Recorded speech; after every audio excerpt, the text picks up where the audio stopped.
Nous bénissons le Seigneur, nous rendons grâce à Dieu. Donc, nous rendons grâce à Dieu. Nous sommes dans une thématique depuis deux cultes. Nous avons partagé ici le thème sur appeler pour dominer et posséder.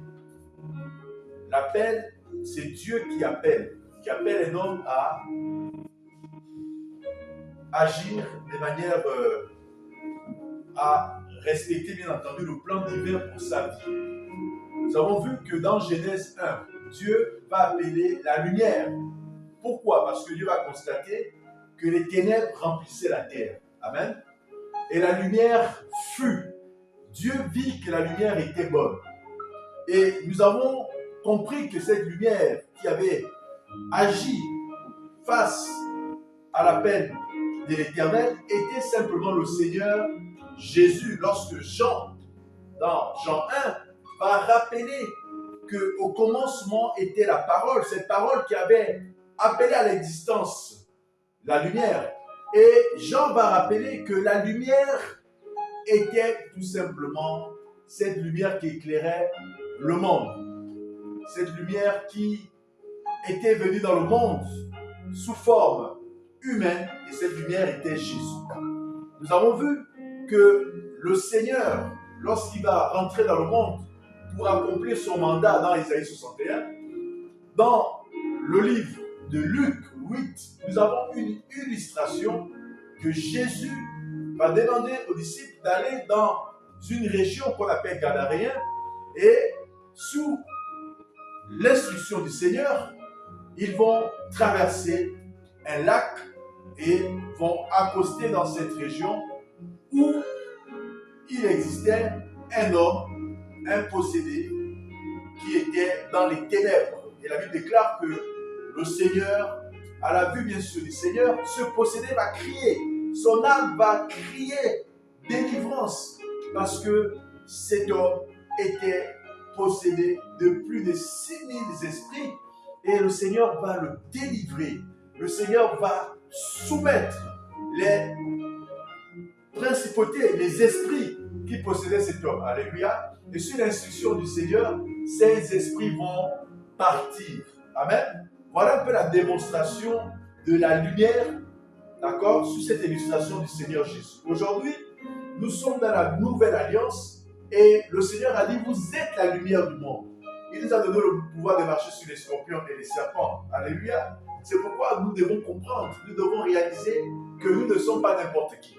Nous avons la responsabilité de dominer aussi comme le Seigneur. Nous avons la responsabilité de dominer les esprits.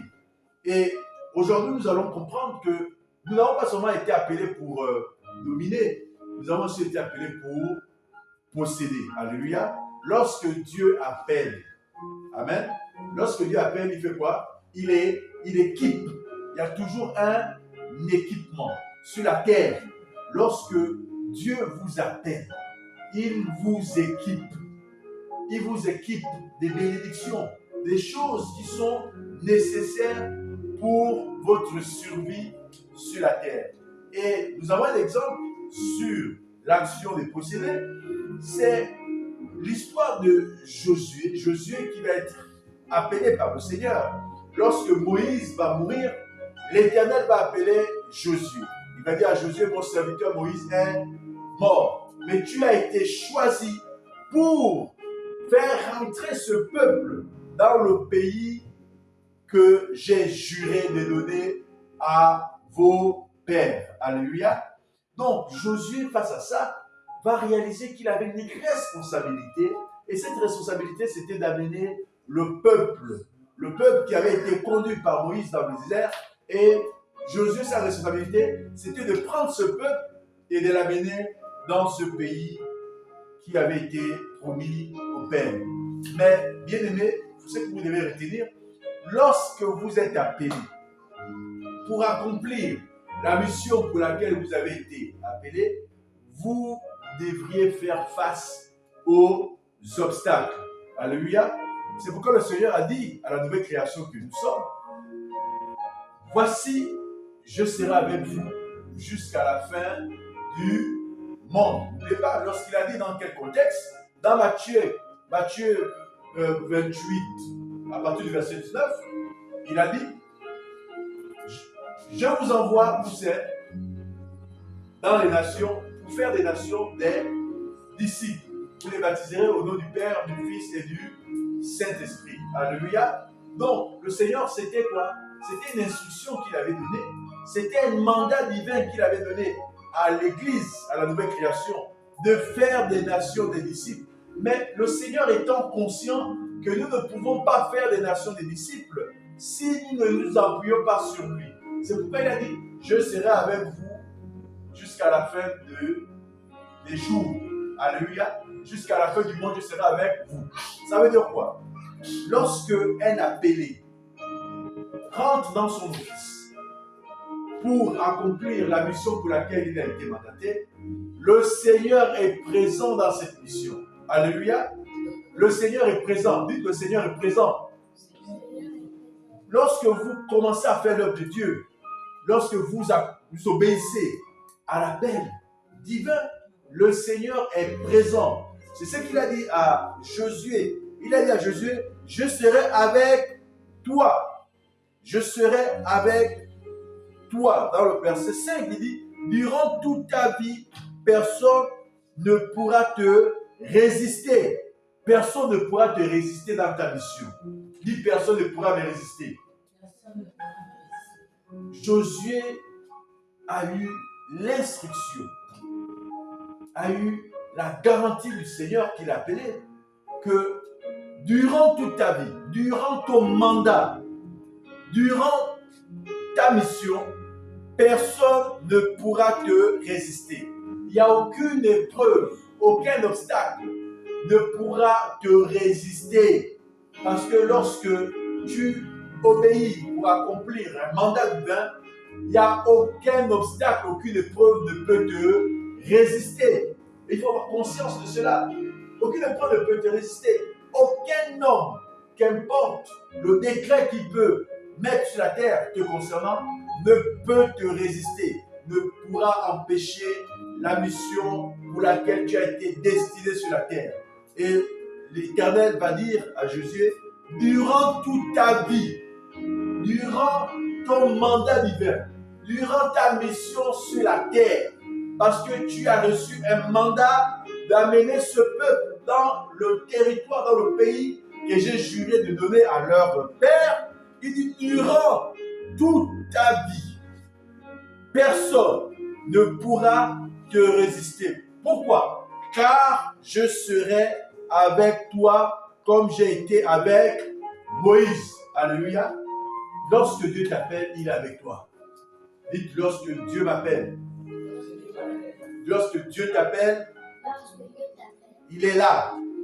Il est avec toi. Lorsque le Seigneur t'appelle,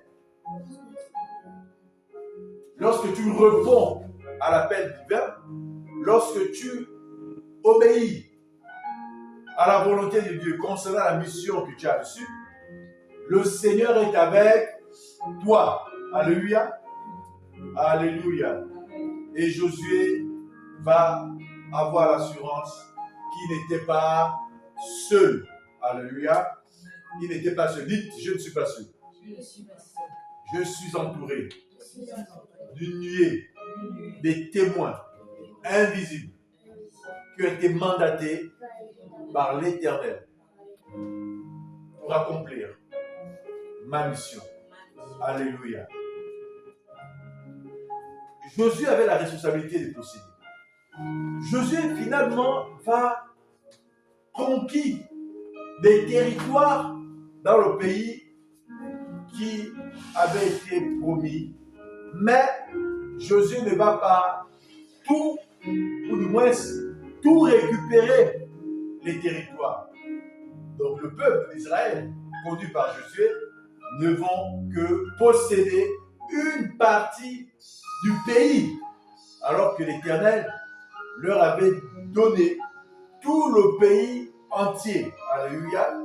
Tout le pays entier leur avait été donné. Et Josué va vieillir. Et dans Josué 13, le Seigneur va revenir à la charge. Vous savez, c'est quand même une tragédie d'avoir vécu sur la terre, d'avoir reçu une mission, un appel, un mandat divin, sans accomplir ce pourquoi Dieu t'a appelé. Je dis bien, c'est une tragédie. C'est un échec d'avoir été appelé et d'avoir vécu sur la terre, parce que nous sommes en mission, sans toutefois accomplir la volonté du Père ou du Seigneur concernant ta mission. Et Josué, au fait, n'avait pas accompli en partie, de manière intégrale, toute la mission qui lui avait été confiée. Le Seigneur lui avait dit, tu as été choisi pour amener le peuple dans un pays que j'ai juré de donner à leur père. Mais ils n'avaient pas conquis tout le pays. Ils avaient juste conquis une partie du pays. Et le Seigneur va revenir à la charge. Dans Josué 13, il est écrit que Josué était avancé en âge. D'autres versions disent, Josué était devenu très vieux. L'âge n'empêche pas un appelé d'accomplir la mission pour laquelle il a été mandaté. Alléluia. Je dis bien l'âge.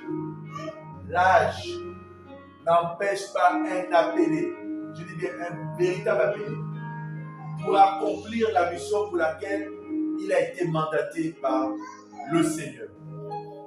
Le Seigneur, sachant très bien que Josué était devenu vieux, il va lui dire, le Seigneur lui dit, te voilà devenu très vieux et pourtant il reste une part considérable du pays à conquérir. Alléluia. Alléluia. Alléluia. Lorsque tu as une vision divine qui est rattachée à ton appel, il faut s'assurer que la vision que tu as reçue, lorsque Dieu t'a appelé, est sur le point de s'accomplir. Il faut l'exécuter.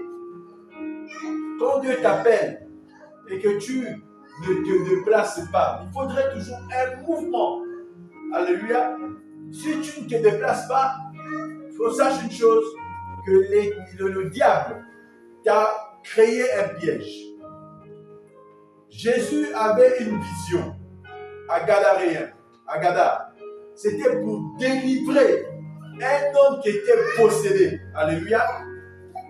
Je dis bien, Jésus avait quoi? Une vision, c'était d'aller déposséder, délivrer un démoniaque. Alléluia. Est-ce que si Jésus restait à Galilée, je dis, si Jésus restait à Galilée, alors qu'il avait une vision, il avait une information, il y avait une âme qui était attachée avec des chaînes au niveau de la ville qu'on appelle Gadar. S'il restait à Galilée, sans bouger, sans monter dans la barque, est-ce que cet homme devait être délivré? Non. Et il a fallu qu'il fasse quoi? Un mouvement. Lorsque vous voulez posséder une bénédiction, lorsque vous voulez posséder une promesse, parce que la promesse de cet homme, c'était la délivrance, que cet homme aussi était appelé à voir le Messie, le Sauveur. Le Seigneur a pris la décision avec les disciples de monter dans les barques et de franchir les eaux qui étaient agitées. Alléluia. Lorsqu'ils ont pris la barque, ils ont pris le lac. Les eaux se sont agitées. Alléluia. Les eaux se sont agitées et le Seigneur a calmé ces eaux. Bien-aimés, si vous ne vous levez pas face à l'ordre divin concernant votre mandat, il serait difficile que vous accomplissiez la mission pour laquelle vous avez été appelé. Alléluia. Je parle à quelqu'un qui hésite et certainement qui est resté assis sans toutefois bouger, monter sur sa barque et traverser le lac pour aller accomplir la mission pour laquelle il a été appelé. Josué pensait qu'il avait terminé sa mission et il était assis dans une zone de confort. Et le Seigneur va lui dire qu'il te reste encore des terres dans le pays qui n'ont pas encore été acquises. Même si tu es devenu vieux, il n'y a pas un âge pour faire le ministère. Il n'y a pas un âge pour répondre à l'appel de Dieu. Non, le corps n'est qu'une matière, mais l'âme et l'esprit, c'est une force. Alléluia. Josué, te voilà devenu très vieux. En d'autres termes, tu n'as plus de force physique. Et pourtant, il reste une part considérable du pays à conquérir. Les territoires des Philistins et des Guéchours, c'est-à-dire la contrée considérée comme cananéenne qui s'étend du territoire du Chiwok à la frontière égyptienne jusqu'à la région d'Écron au nord. Là se trouvent les 5 chefs philistins qui dominent sur Gaza. Les chefs philistins dominent la terre qui vous a été promise. Alléluia. Alléluia. Voici une mission qui était inachevée. Si tu es appelé par rapport à une vision divine, il faut commencer à te lever. Lève-toi. Si les obstacles, les épreuves t'ont asphyxié, tétanisé, réveille-toi et prends conscience de la mission qui t'a été confiée. La responsabilité de Josué, c'était de donner tout le pays, tous les territoires de ce pays au peuple d'Israël, alors que toutes les tribus n'avaient pas encore possédé un territoire. Voilà un peu ici le message. Pour toi qui nous suis, il faut prendre conscience de l'appel qui t'a été révélé par le Seigneur, soit par vision, soit par songe, soit par une parole à propos. Le Seigneur t'appelle à te lever. Il faut te bouger. Qu'importe l'âge que tu as, il n'y a pas d'âge pour répondre à l'appel divin. Moïse était vieux. Il a continué à se battre parce qu'il avait dans son esprit la promesse et l'appel divin. Abraham était vieux, Sarah était vieille, mais ils ont pris conscience que la promesse avait été libérée. Et cette promesse, il fallait qu'ils voient de leurs yeux Isaac. Aujourd'hui, tu es dans la nouvelle création. Nous sommes dans cette nouvelle création. Nous avons un appel. Matthieu 28, à partir du verset 19. Nous croyons que ce mandat appartient à tout enfant de Dieu. Et aujourd'hui, le Seigneur te rappelle la mission pour laquelle tu as été appelé, de faire des nations des disciples, d'enseigner, de prêcher l'évangile, afin que les âmes soient délivrées, d'enseigner l'Église, afin qu'il y ait des hommes prospères. Parce qu'il y a des clés dans le royaume de Dieu, il y a des principes. Et nous avons la responsabilité de faire ce pourquoi nous avons été appelés.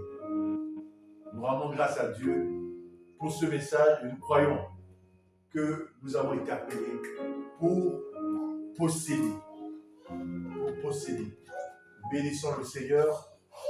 Nous avons clôturé ce message et nous voulons simplement dire au Seigneur merci. Et que Dieu vous bénisse. Que Dieu vous bénisse. Amen.